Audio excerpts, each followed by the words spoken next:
like this episode, please subscribe, share with others, rate and review so we can continue to bring you great programming. This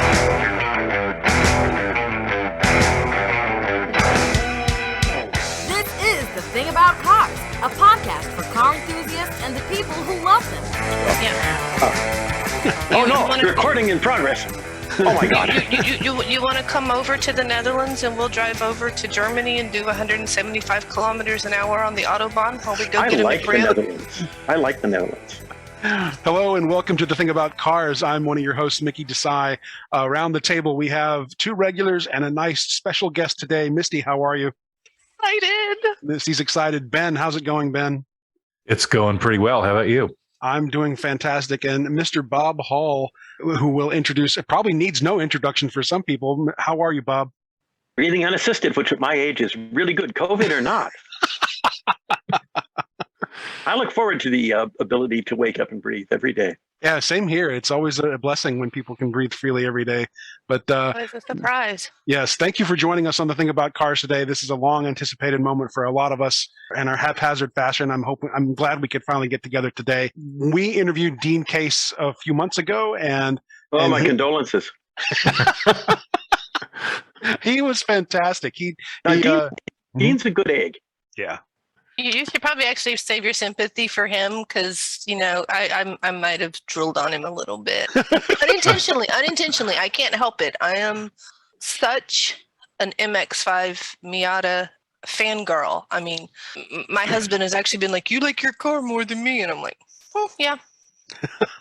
I just don't play. I mean, that's right. My baby and, So Dean told us some stories about the beginning days of the first generation Miata and how you guys. Oh God, no! Oh jeez. Okay. Yeah, we don't need to revisit that if you don't want to. I'm sure you get peppered. No, you can. Feel free. All the time. I'm an open book. It did make us want to go out for tacos. Yeah.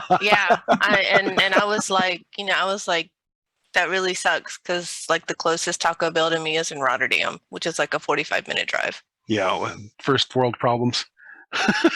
Well, I'm happy to say that the office for my new job that I start in January is like a 5-minute walk from that Taco Bell office. So, that Taco Bell location. So I'm cool. Good for you. I mean, I was in hell enough when I lived in Australia for Mexican food. They considered Chili's Mexican food. Yeah. Sydney, which is a city of 2.83 million people, had one single decent Mexican restaurant. And the way I found it was the drive between my work and my house. Worked in downtown Sydney. I lived in Rose Bay. I drove by the Mexican Consul General. And my wife and I were jonesing so bad for this. I went into CG's office and came in and said, hi, I moved here and I'm curious about this. And so I don't know. And the lady at the desk was Aussie. And in comes the CG himself. Was this man maybe interested? So I said, when can my wife and I come over? And he said, go to a place. Karen, what was it? It was Juanita's on Kensington Road. And wasn't far from the house. And we went down there and it was unbelievably good. Excellent. The lady would make us a couple of dozen tamales for the freezer. And she asked what we wanted in them. And it was fantastic. But that was literally the only place for Mexican food in the whole bloody city. Go figure. We have a few of the, kind of like burrito places here but in Amsterdam, there is one, it's not Tex-Mex, it's authentic Mexican called Los Felones. And they have really good stuff. I've been going there for like 15 years. So let's reel this back in and talk about cars for our audience for a second here. Is this about cars? This is going to be about cars. Otherwise, we're going to talk about the thing about burritos, which would be fine with me personally. Yeah, you've hit on my two main points, my two main reasons for living in life, my MX-5 and good Mexican food. So... Yeah, and Mexican food's always been a problem for me because I was born and raised right next to East LA. Oh. And I lived in a community. It was 1/3 white, 1/3 Asian, and 1/3 Latino. Oh, goodness. Kind of like Gainesville, Georgia, which is where I'm from. It's just like north of Atlanta, It's like, I mean, definitely a mixed, and we had the women selling tamales door to door. Right. Which I think is a sign of a good community. So, absolutely. Bob, are you stateside now? I heard a rumor that you had gone to China for a while. Yes, I'm living in the People's Republic of California. Okay. And loving it. As I told my friends, they said, "You've gone back to the States." I said, "California is not the United States." I asked my I mom one I time. was born and raised in California. Okay. Yeah. So the first issue is because of my age. Okay, I was growing up at those formative years in the '60s, the culture of sex and drugs, and I only got half. Hmm. And to this day, that pisses me off. That's okay. I'll get over it. I got over being young. You can get over anything. That's fantastic. So, were you in China? Did you do the Geely thing, or what's on your plate now? Well, I'm working at Geely, but we set up a design center in California, and I got tagged for that. By the former head of Geely Design, my old buddy Peter Horbury, who's now in charge of Lotus Design. Awesome. Yeah. Oh, so there we go to Ben. So I'm going to suggest Lotus build a car like a Miata. That would be awesome. That really would. Or better that would yet, be an interesting 360-degree, wouldn't it? Yes, it would be. Oh yeah. All things considered, that would make a lot of people happy for sure. It would have to only come out in like the Taco Bell like color scheme. I don't hope so. Yeah, that would be really weird. I have to say, I just saw, what was it, 3 months ago, I had to take Claudette in for her yearly checkup. And my dealer actually had one of the few current model orange MX-5s. No, the anniversary edition. Yeah. I was like, it's cute, but I don't like it. You don't like orange? That's a shame. I like orange in my Formula One, not in my Miata. I'm a traditionalist. I like the Soul Red, the British Racing Green. Soul Red is not a traditional color. Soul Red is a new color. Okay, original one was proper Italian racing red. Okay. Now that I can get behind that, or the British Racing Green. I don't like any of the other colors. I'm not. The French blue, aka California license plate blue. They called it Mariner blue. We wanted the original idea was the original colors were going to be red, white, blue, yellow. Was the original launch colors. Each one had a racing connection. Italy, USA with the white, and Japan. This depends if it has a red stripe or a blue stripe. France and Belgium, well known for its motorsports. Right. Okay. And fine brands. Okay. But but those are what we liked. The yellow didn't make the cut for a very interesting reason. The first yellow they had a real problem matching the body and the bumpers because they fade at different rates. Yeah. So that didn't make it. It took them a while. Remember the yellow special edition NAs they did? Yep. They were all painted white first. The body shells were then taken off the line. So over the white base, everything worked. Right. So they painted twice. Twice as good. Primed it first with the white. So I have, Bob, our classic show structure starts with some trivia, and then we just hobnob for a minute, and then we answer the trivia questions at the end of the questions. Today, we're going to do things a little different, and I would like to get Ben and Misty to compete with you with this short quiz that I've picked up from InsideMazda.com, MazdaUSA.com. There's a handful of questions here I want to ask, and I'm sure you'll know all the answers. And so I want to see if Ben and Misty can keep up with you on these questions. Shall we try that? Yeah, okay. Let's see what happens here. This may work and it may fall flat, but the first question I have for everybody is, the very first MX-5 Miatas were launched in 1989 in what three colors? We've sort of answered this already. The choices are red, white, and mariner blue, brilliant black, Laguna blue, or true red, liquid silver, emerald, mica, pure white, or British racing green, sunburst yellow, and soul red. Which of those is the launch colors in 1989? Misty, you want to give it a shot since we've already answered this one? Yeah, I think. Oh, thanks. Yep. Give me the softball. Thank you.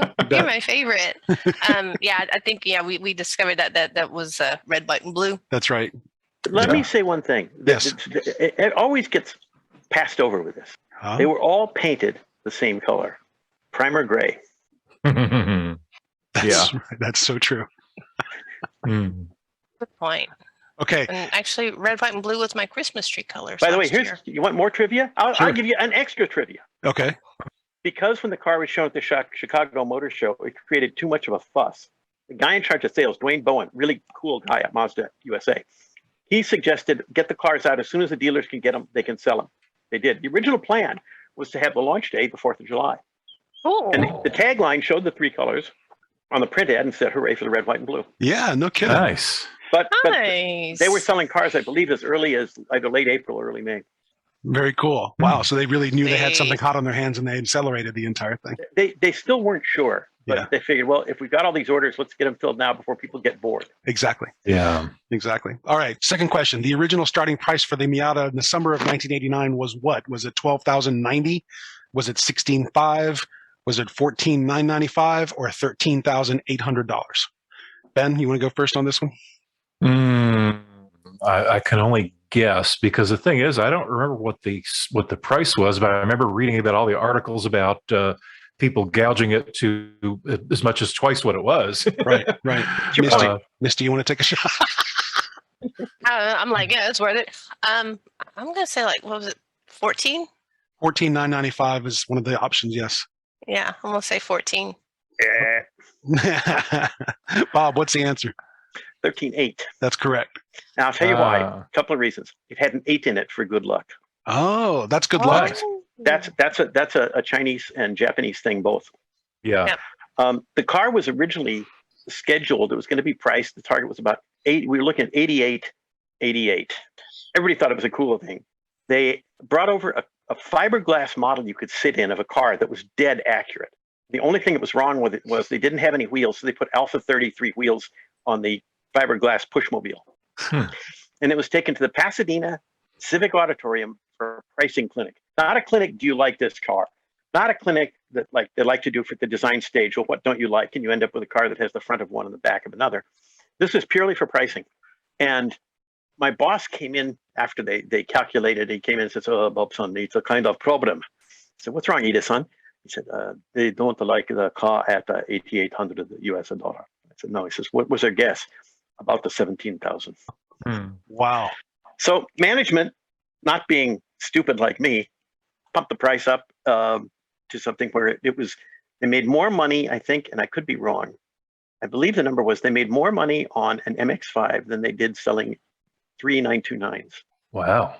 It kept the company alive when the bubble economy popped and everybody suddenly decided they wanted MPVs. Yep. Excuse me. Yeah. No, I'm right there with you. Don't get me wrong. Up until it was literally stolen, we had the CX-5, which I really, really like, and but everybody knows here you will pry Claudette out of my cold dead hands. I look. I have to be fair. I love MPVs and SUVs in someone else's garage. Right.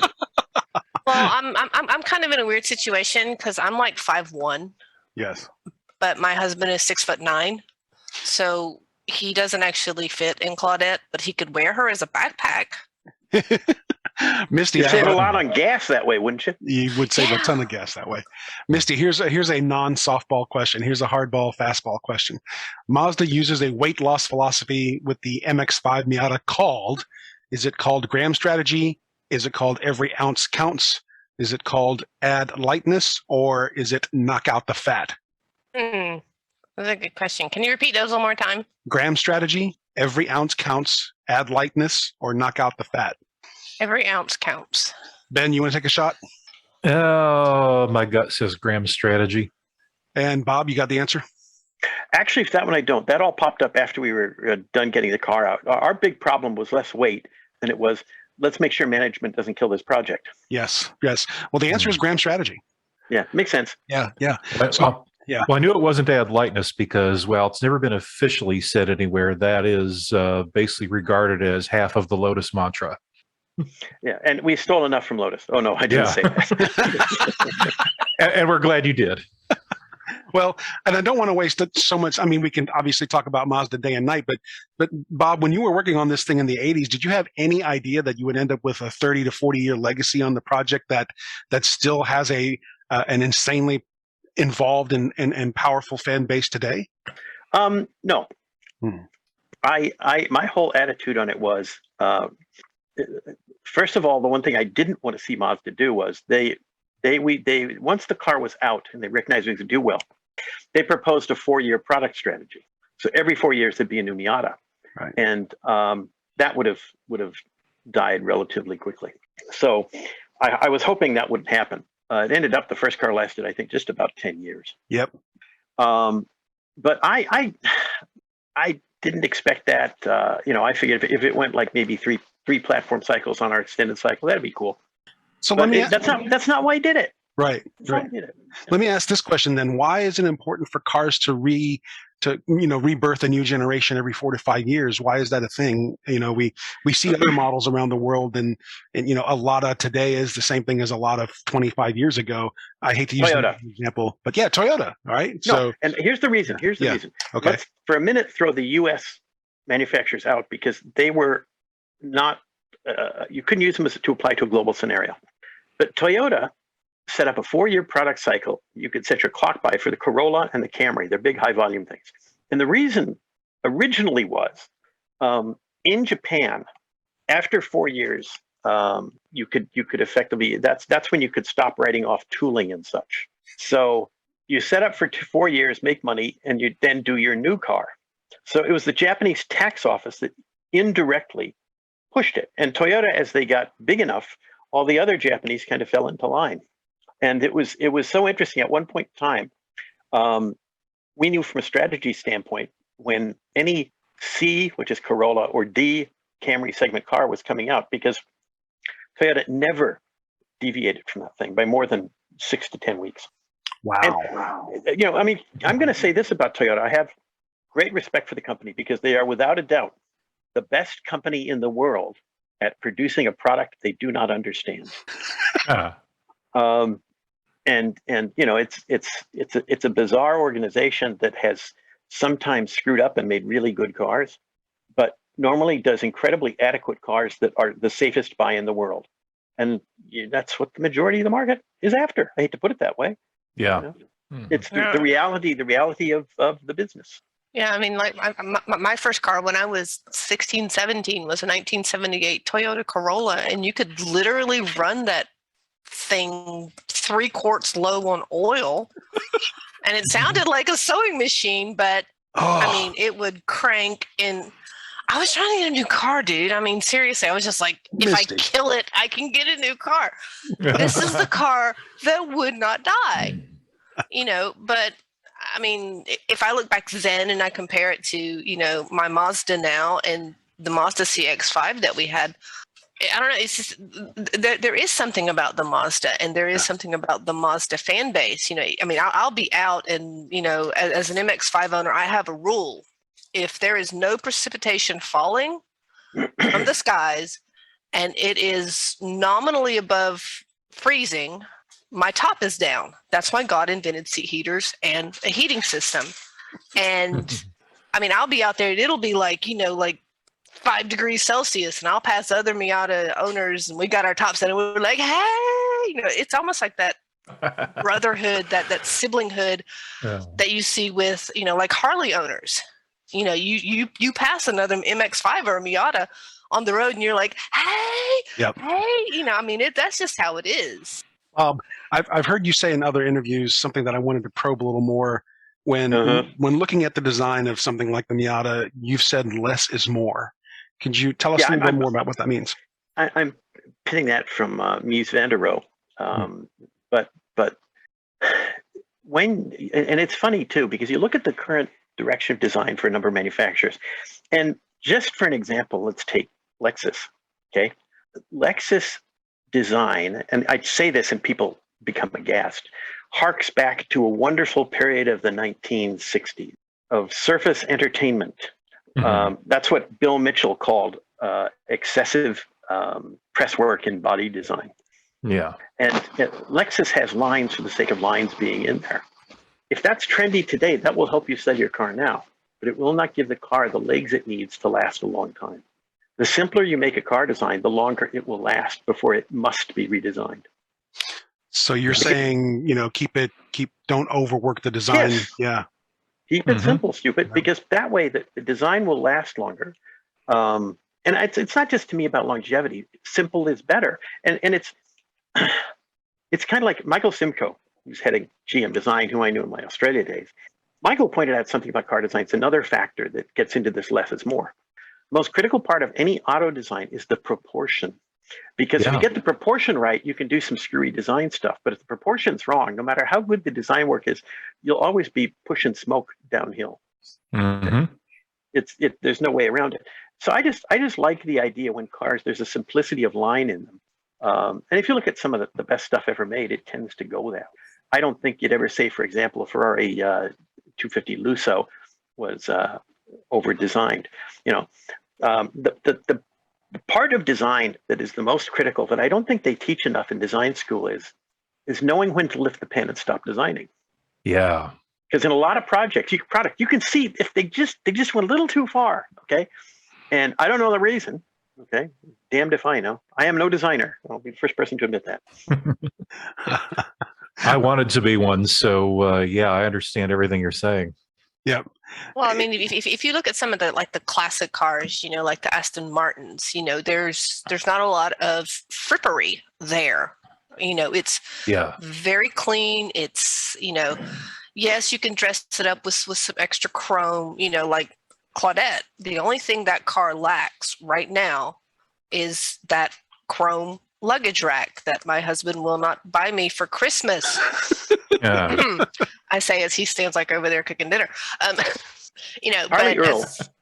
Harley Earl, who was the first head of GM Design, had a famous quote. Think back to 1950s cars.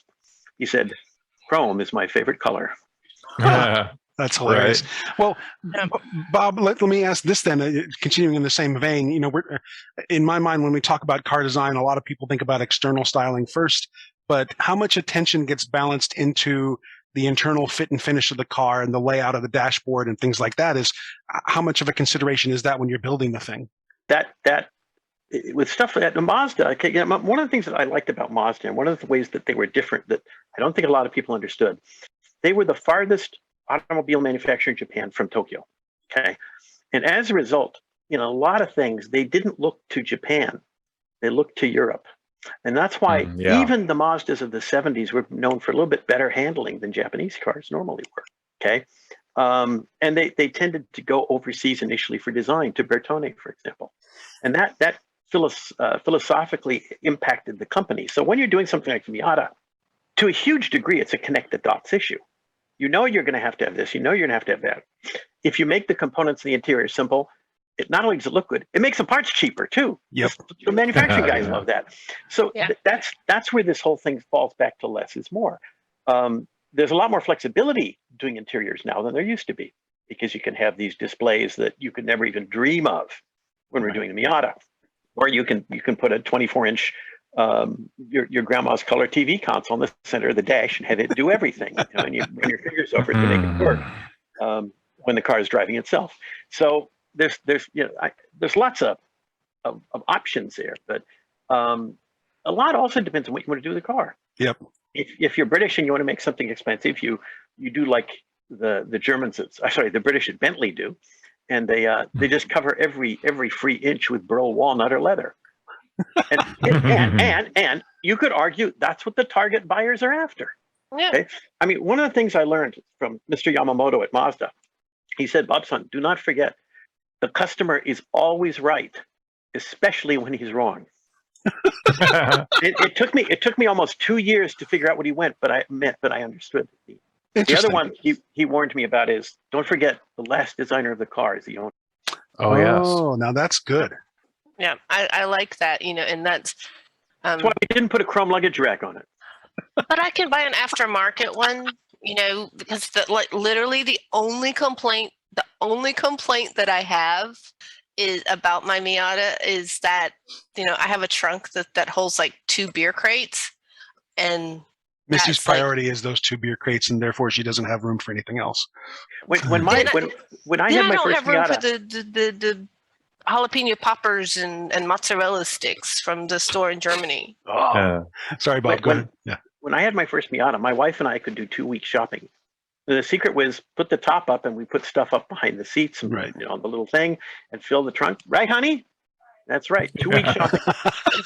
Awesome. And my wife's a bit of the gourmet, so we'd have lots of stuff there. But she learned how to pack it. Yeah. We could take it up to Monterey for the historics, okay, for our week and a half with all our clothes and everything. Now we did have one thing a little bit better than a luggage rack. The day before we'd go, my wife would have a very large, like 3-suiter, big giant suitcase I would take to Orange County Airport, send it up there. I'd pick it up at Monterey Airport and be sitting in the passenger seat. And when someone would come to see us in the room, say, "You've got that up on the Miata?" Yeah, between the two airports. That's all. Stay down there. See, now you're starting to spark ideas, because usually for summer vacation, we like to go to Spain, except for the problem that my husband doesn't fit. His legs are too long. So I think I'm just going to give him like a shinectomy, and then he can fit in the car. Misty, here, don't ruin the lines of your MX-5. What you got to do is you drive the MX-5. What you got to do is I was going to take his shins out so his legs would fit. What I'm trying to say is, don't ruin the lines of the MX-5 with the chrome luggage carrier. You drive down in the MX-5, and he gets to follow you in a cheap rental. Well, right now he's got that Nissan Qashqai, which is, I hate that car. I drove it the other day to pick my son up, and I was just like, I want my Mazda back because this is horrible. I mean, the gearbox was. Ugh.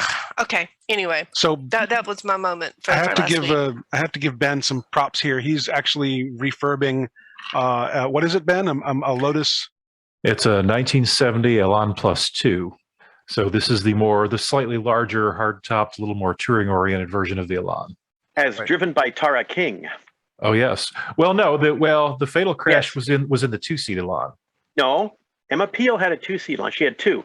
Yeah. She had a white S2, and she had a Ford Corsair 2000E blue, specially painted S3. Then Tara King came in, and she bounced between three cars. She had a Europa in a few episodes. She had an Elan Plus 2 in a few, and she had an AC 428. Well, what I was going to say to Ben was, he's done everything except frame off to this car. He has taken off every panel, dynamite down where it needs to go. He's made some improvements to the car. He's going to drop in a 5-speed, right, Ben? Yeah. And but Ben, maybe you should go touchscreen on this one. No. That's not to say we did. Well, first of all, you'd have to re-engineer everything to do that. To make that screen do anything. Yes. It's a really, really old school analog electrical system, and there's twice as much electrical system in the dashboard as there is the rest of the car, and that's not saying much. And it's Lucas. That too, yeah. But some darkness. Yeah, that touchscreen would have to control about 1 million relays to make all the stuff work, and just no. There's not even a good place for it. But 5 speed's good enough. Yeah. The other one is an impossible task. What's that? Making the engine so it cannot leak oil. Well, there are improvements there, but they involve getting rid of the old twin cam. There are a lot of people who've put Z-Techs in these cars, and they work fantastically. One of the ways I had to describe in a document the Miata concept to the board of directors at Mazda was, I said, it's like a Lotus Elan that will start on a rainy day and will not leak oil in your driveway. Yeah. Yep, there you go. Bob, I have to tell you, I've had my car now for 4 years because I got mine in February of 2016, and mine was actually the first new MX-5 in the region where I live. And at the time I was driving around a lot, so I sold a lot. The best reactions I've had to my car, though, come from kids. I was sitting at a red light one day with a crossing walk, and this little boy, he was probably about 5, was crossing along in front of me holding his mom's hand, and he looked at my car, and I slid my heel over and did the whoom, whoom, and he was like, his eyes got so big, and he was pulling on his mom's hand, and he was pointing. And another time I pulled up in front of my house. And saying in Dutch, Mom, she's going to run us over. No. He's like, Mom, that crazy American lady that lives here, she's going to kill us. No. But it's just that joy on his face. And one time I pulled up in front of the house and parked my car, and there were some kids playing in the playground, and they heard it, and they were like, came over and said, "Oh, that's a really pretty car." And I said, "You want to sit in it and you want to hear it?" And they're like, "Yes, please." So I sat down and I did the boom, boom, because nothing sounds like that Miata motor. It makes my little heart go ba-doop, ba-doop, ba-doop. And their dad was sitting at the bench, and they ran over to their dad. "Dad, I got to sit in the car and I got to hear it." And it was just, and I'm also really fond of telling, young girls, I'm like, every woman deserves a sports car. and the MX-5, is your best friend. She has a name, and when I take her to the garage, the dealer knows her name, and I get the little hang tag on there that says Claudette got this and this and this service done, and this is the car. There's just not words to explain what a joy she is to drive. Nor are there probably enough fingers to count how many guys have gotten speeding tickets because they thought they could beat me off the line. So we're about to run out of time with this Zoom session, Bob. It doles it out to me in 40 minutes at a time. So sucks. It does suck. Yeah. And just because I'm too cheap to actually buy Zoom for $100-something a year. But what I'd like to do is stop this recording and come back in. I just sent everybody a fresh link for Zoom. Yeah, no problem. My time is yours, and I have plenty of it. Yeah, because I want to ask also questions about, what's on your plate these days. What's the future look like away from Mazda, away from Miata, rather. So we're gonna hang this one up, and then let's come back in on the link that I just sent out and start it. Very nice. Right. See you then. Thank you. Bye. Thank you for listening. This has been The Thing About Cars. We'll see you on the road.